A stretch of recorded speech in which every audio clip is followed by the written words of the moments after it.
श्रीमद कुंज विहारे नमः। श्री स्वामी हरिदास विजय तीर्थराम। श्री कबीरदास जी, उनके पुत्र कमाल और पुत्री कमाली, सभी सिद्ध संत और संतों के विषय में बड़ी कथाएं प्रचलित हो जाती हैं। ऐसी ही इनके बारे में एक कथा है कि एक बार प्रयाग कुंभ के अवसर पर श्री कबीरदास जी भी प्रयाग गए हुए थे और वहीं पर उस समय का सम्राट बादशाह सिकंदर लोदी भी अपने साथ मुस्लिम फकीर शेख तकी को साथ लेकर गया हुआ था। उसका भी वहां शिविर लगा हुआ था। बादशाह कबीरदास जी से प्रभावित तो था ही। एक दिन श्री कबीरदास जी के साथ त्रिवेणी स्नान करने गया तो देखा उसी समय नदी में एक बालक का मृत शव बहकर चला आ रहा था। शेख तकी ने बादशाह को दिखाकर कहा, हुजूर देखिए कितना सुंदर बालक है, दुनिया से चल बसा। बादशाह ने कबीरदास जी की ओर संकेत करते हुए शेख तकी से कहा, ये कबीरदास जी साहब से मिले हैं, अगर ये चाहें तो इसे जीवित कर सकते हैं।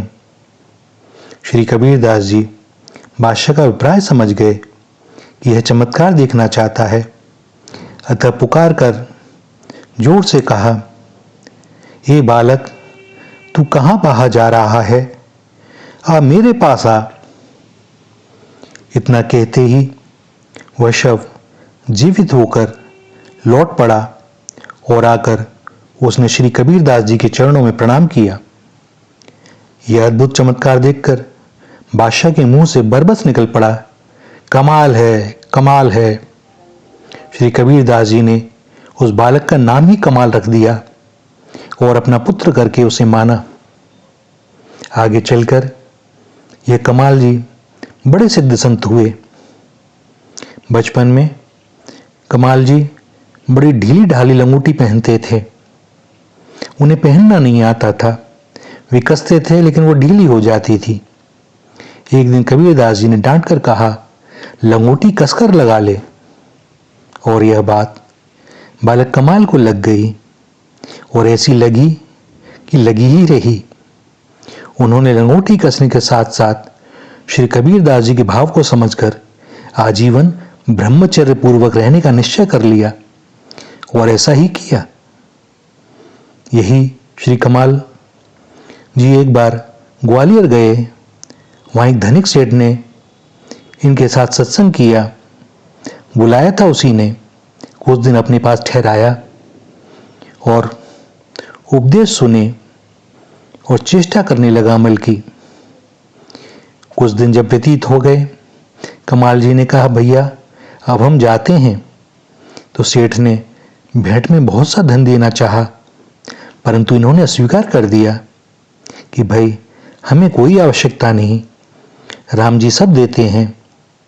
लेकिन जब ये सो रहे थे तो सेठ जी ने एक हीरा इनकी पगड़ी की पेच में बांध दिया।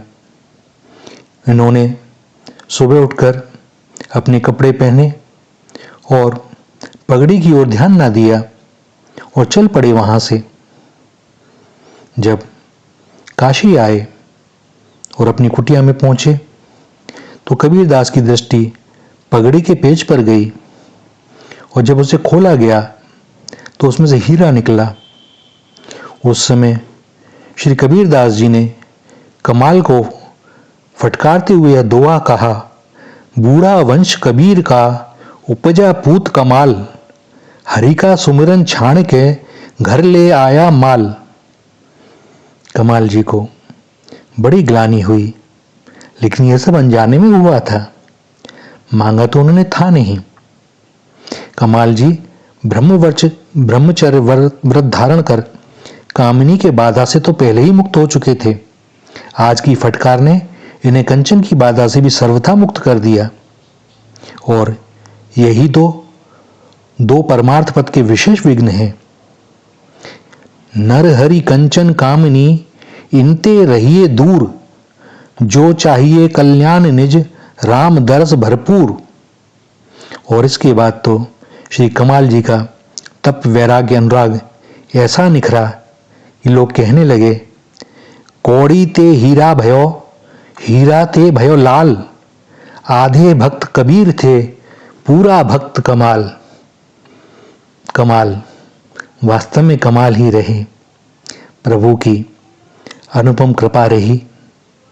संत ऐसे होते हैं, उनका जीवन ऐसा होता है, छोटी छोटी बातों से वे सूत्र ग्रहण करते हैं, अपने आचरण में उतारते हैं और बन जाते हैं प्रभु के प्यारे। श्री राधा, श्री राधा, श्री राधा।